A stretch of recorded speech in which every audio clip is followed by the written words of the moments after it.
오늘 저희들에게 주시는 하나님의 말씀은 구약 성경 신명기 7장 7절 한 절의 말씀입니다. 여호와께서 너희를 기뻐하시고 너희를 택하심은 너희가 다른 민족보다 수요가 많기 때문이 아니라 너희는 오히려 모든 민족 중에 가장 적으니라. 아멘. 오늘 주신 말씀의 제목을 하나님의 선택, 이런 제목을 붙였습니다. 1월에 들어서면서 저희가 신명기의 말씀을 묵상합니다. 신명기의 말씀을 묵상하면 할수록 정말 하나님께서 가지고 계시는 우리를 향하신 간절한 마음, 이것을 느끼고 또 느끼게 됩니다. 하나님께서 자녀로 삼고 선민으로 삼고 그리고 축복을 주기를 원하시는데 40년을 지금 기다리셨어요. 그리고 주고 싶어 합니다. 이제는 너희가 내가 너희들에게 주려고 하는 하늘의 신령한 복을 땅에서 거룩한 복으로 너희가 누렸으면 좋겠다 하는 하나님의 마음이 절절하게 느껴지는 신명기의 말씀입니다. 오늘 저희가 같이 본 신명기 7장 7절 기억하기 좋죠? 신명기 7장 7절의 말씀은 모세 두 번째 설교입니다. 모세가 첫 번째 설교할 때도 그렇고 두 번째 설교할 때도 그렇고 모세에게는 이 설교가 마지막이다 하는 마지막 기회입니다. 이제 모세는 이 설교를 하고 그리고 이스라엘 백성들을 가나안으로 보내면서 거기서 모든 삶의 부분들이 이제 끝납니다. 이런 자신의 모든 시간들에 대한 이해를 갖고 말씀을 전하는 거죠. 그래서 모세도 하나님도 이스라엘 백성에 대해서 더 애틋하고 더 절절한 사랑을 우리들에게 보여주고 있습니다.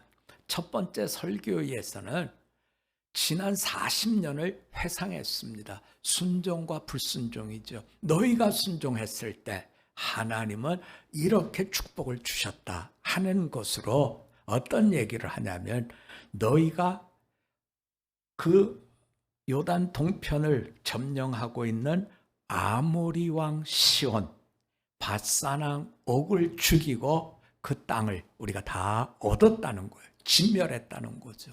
그런데 우리에게 특별한 무기가 있었다든지 우리가 특별한 어떤 것을 가진 게 없다. 그럼에도 불구하고 하나님은 순종하는 우리에게 이와 같이 승리를 주셨다 하는 점을 이야기합니다.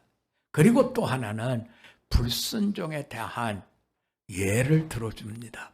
지금 이들이 출발한 호렙산에서 와 있는 가데스 바네아까지는 10하루길이라는 거예요. 그런데 그 길을 우리는 40년을 걷고 또 걸었다. 이유는 우리가 불순종했기 때문에 하나님께서 순종하는 사람으로 바꿔주기 위해서 우리를 훈련해서 40년 걸려서 여기에 왔다는 거죠.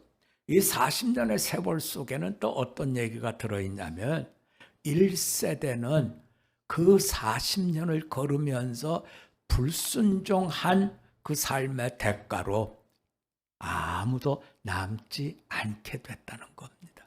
이제 너희는 2세대요. 너희는 여기서부터 새롭게 출발하는 이런 후예가 됐으니 너희는 앞으로는 1세대처럼 불순종하는 세대가 아니라 순종하는 세대로 살아주기를 하나님도 원하심을 이렇게 보여줍니다. 그래서 순종할 때 동행하는 축복을 누렸던 거죠. 우리가 강에서 요단강 동쪽에 있는 아모리 민족을 이긴 것이 아니라 하나님과 함께 했기에, 순종했기에 하나님이 함께 하셨고 우리는 그들을 다 물리칠 수 있었던 거고, 불순종할 때 하나님이 길을 열어주지 않으셔서 우리는 40년을 열하루 길이면 가는 것을 무려 40년이나 또 징계 또 훈련 또 징계 또 훈련 이러면서 지냈다는 겁니다.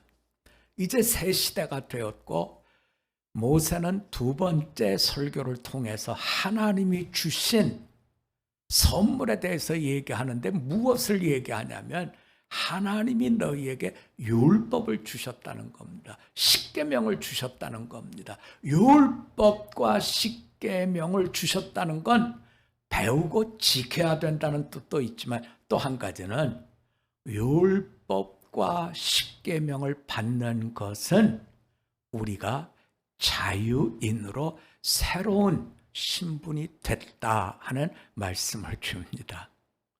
여러분, 혹시 왜 우리나라 사람들 속에 김씨, 이씨, 박씨가 많은지 혹시 아십니까? 이유는 이렇다 그래요. 이거 성을 연구하는 학자들이 조사를 해보니까 김씨, 이씨, 박씨가 많은 것은 어느 시점에 왔을 때 양반과 쌍놈을 없애게 됐는데 쌍놈한테는 뭐가 없어요? 성이 없어요. 그냥 이름이 돌쇠, 이름이 그냥 말순이 이렇게 된 거죠.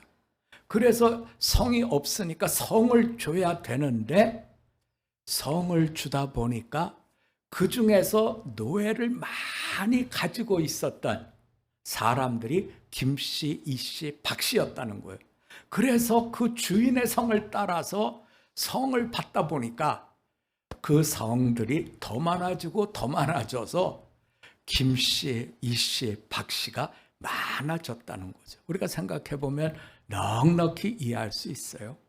경주에 가보면 대부분 김씨지요. 전주에 가보면 대부분 이씨지요.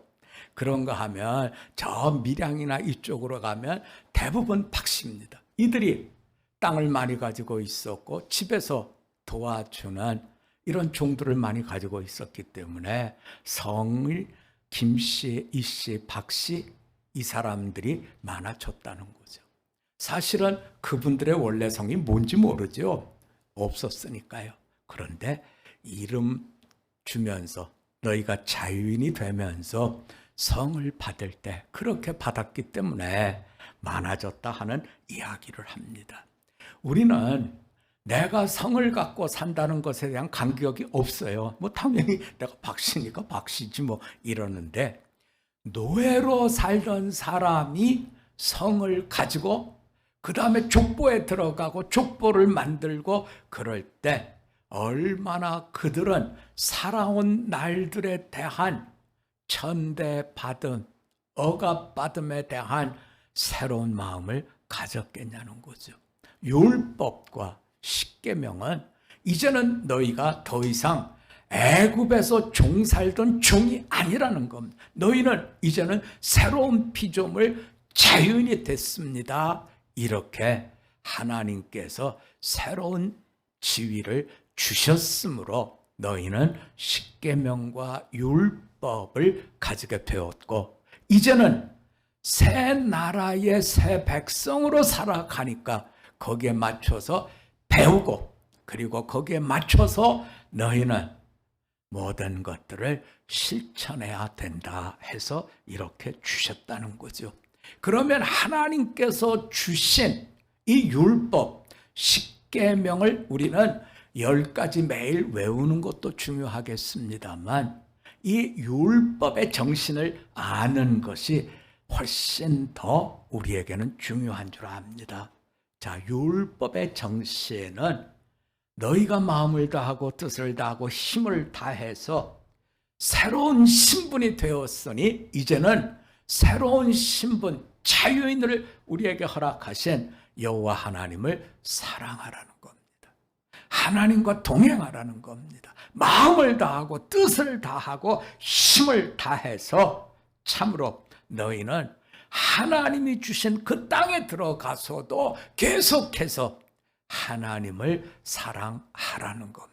그럼 하나님을 사랑하지 않으면 누구를 사랑하는 겁니까?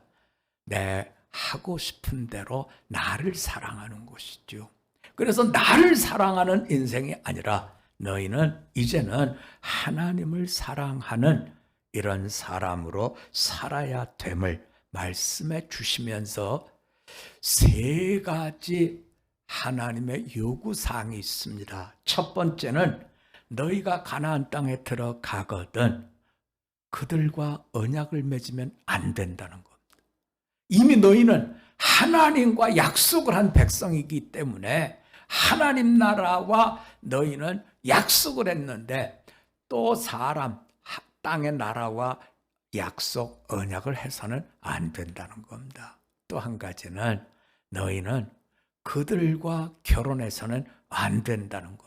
그들이 결혼하면 우리가 솔로몬에서 보지요. 솔로몬이 주변에 있는 여러 나라의 공주들과 정략적으로 결혼하니까 결국에 하나님의 성전을 지어서 하나님을 섬겼지만 한편으로는 그 공주들이 가지고 온 그들의 종교, 그들의 신전을 지어줬기 때문에 만국의 신전이 한자리에 다 모이는 유일하신 하나님을 섬기는 것이 아니라 그저 좋은 것을 주시면 된다 하는데 머물러 무너지게 되더라는 거죠.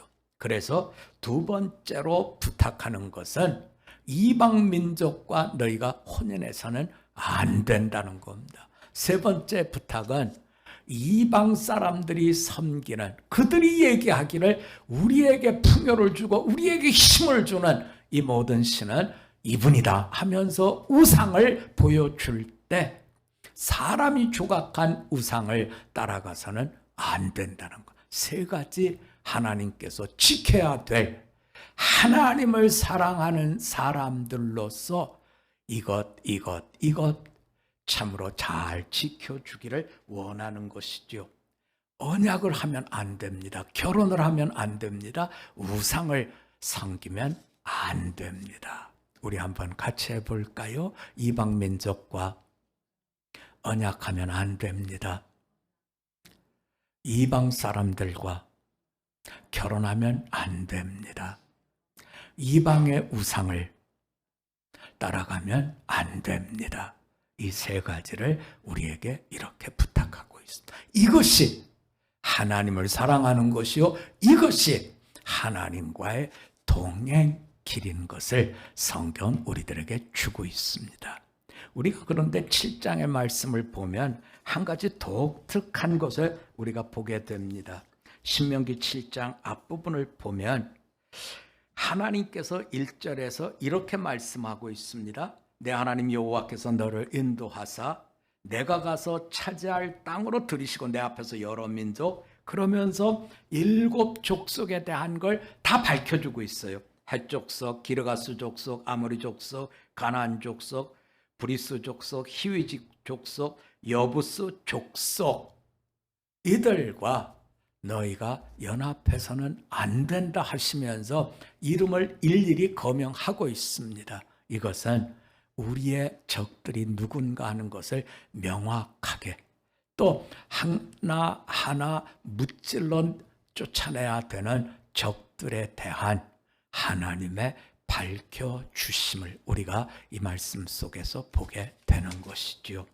더 나아가서 하나님은 왜 이런 하나님을 사랑하고 7 족속과 언약을 맺어도 안 되고 7 족속과 너희가 결혼해서도 안 되고 그들의 우상을 섬겨서도 안 된다 하는 그 이유를 오늘 말씀에서 밝혀주고 있는데요. 자, 6절로 한번 가봅니다. 6절입니다. 우리 한번 같이 읽어봅니다. 시작. 너는 여호와 내 하나님의 성민이라. 내 하나님 여호와께서 지상 만민 중에서 너를 자기 기업의 백성으로 택하셨나니.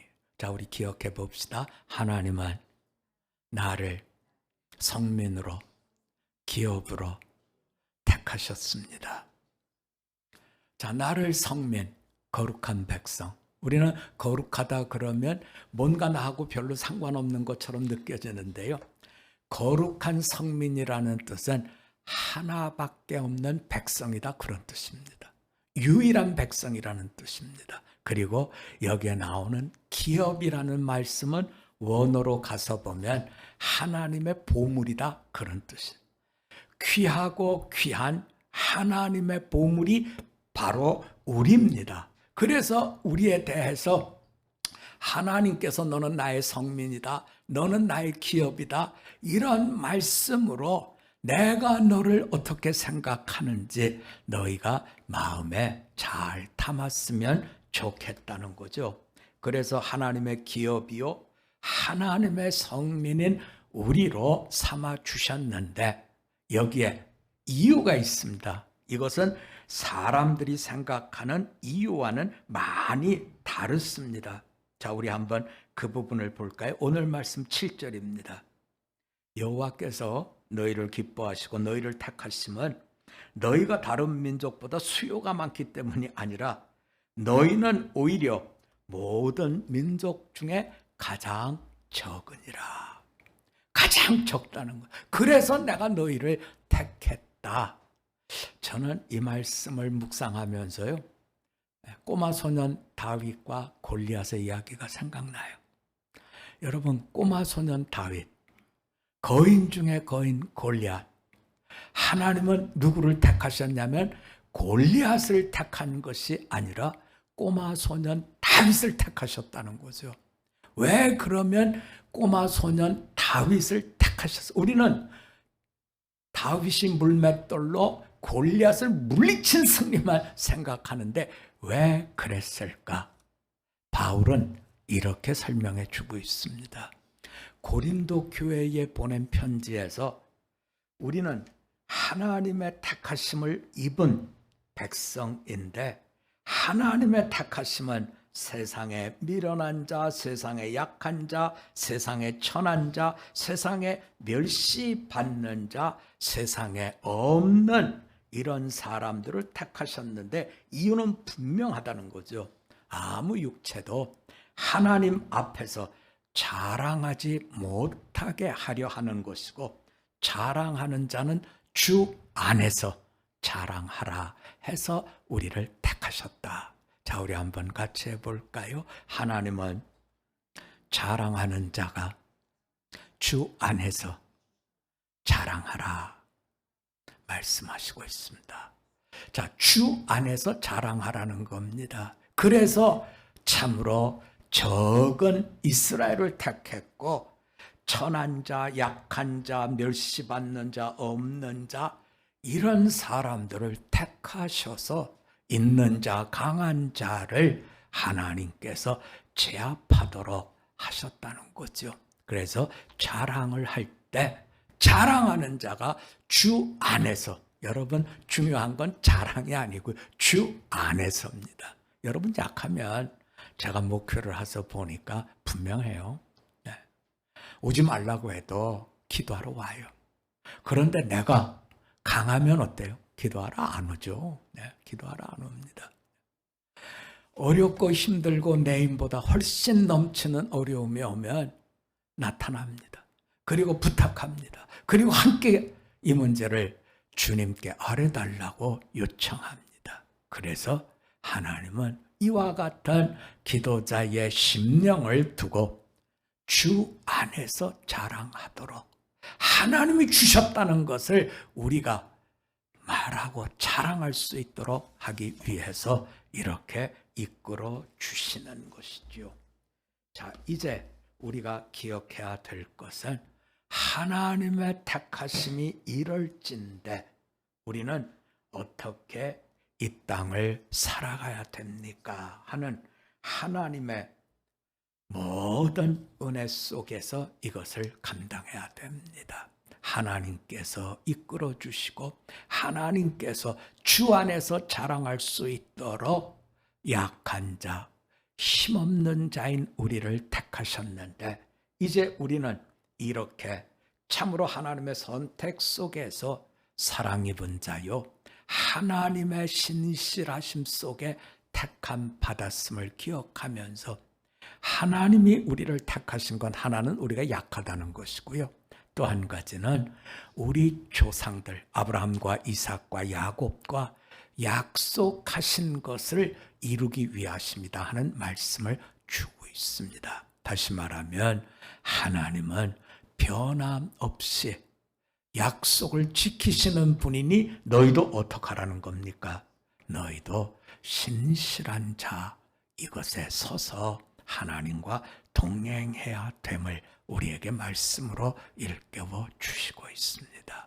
진실로 하나님의 선택하심이 나와 같이 약한 자, 우리 믿음의 선조들과의 신실하심을 이루어 주신 약속 안에 대답인 것을 우리가 기억하면서 언제든지 하나님의 은혜의 길을 잘 누려가십시오 하는 말씀을 주고 있습니다. 이제 오늘 말씀의 마지막 부분이 됩니다. 자, 9절입니다. 그런즉 너는 알라 오직 내 하나님 여호와는 하나님이시요 신실하신 하나님이시라. 그를 사랑하고 그의 계명을 지키는 자에게는 천대까지 그의 언약을 이행하시며 인애를 베푸시되 십자 그를 미워하는 자에게는 당장에 보응하여 멸하시나니.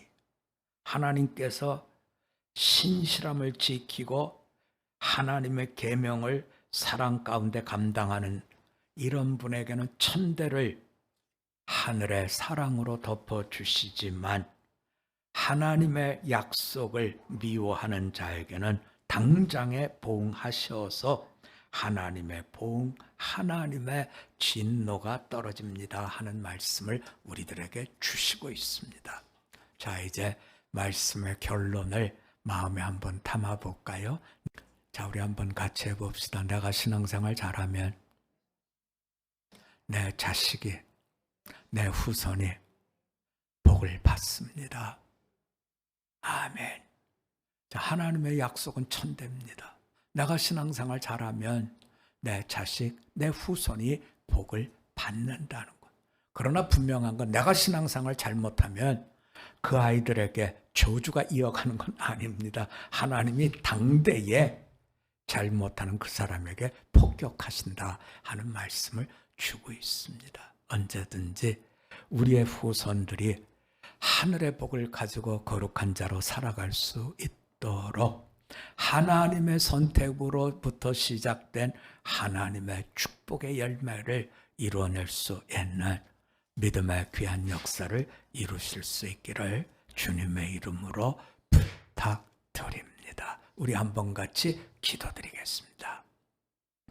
하나님 아버지, 오늘 신명기 7장의 말씀을 통해서 하나님께서 우리를 선택하신 것은 우리가 다른 사람보다 강하고 많고 든든해서가 아니라 약하고 힘이 없고 자랑할 것이 없어서 택하셨다 말씀하셨습니다.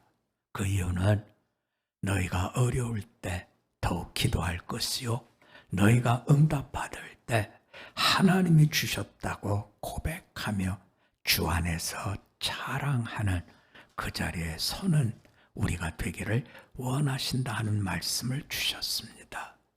하나님을 잘 섬기고 사랑하면 우리 후손들 천대를 하나님의 복됨으로 이루어가지만 우리가 잘못하면 우리 당대에서 우리는 하나님의 징계를 받고 무너지게 됨을 일깨워 주신 것 감사드립니다. 참으로 후손을 사랑하지 않는 사람이 어디 있겠습니까? 그러나 그 방법에 대해서는 구체적으로 잘 알지를 못하온데 참으로 말씀처럼 우리가 주님을 사랑하고 주님의 계명을 잘 배워 지키고 이와 같은 신실함을 이룰 때 우리의 자녀와 후손이 잘 되는 걸 알았사오니 잘 감당하도록 은혜 입혀 주시옵소서. 감사드리며 예수님의 이름으로 기도드립니다. 아멘.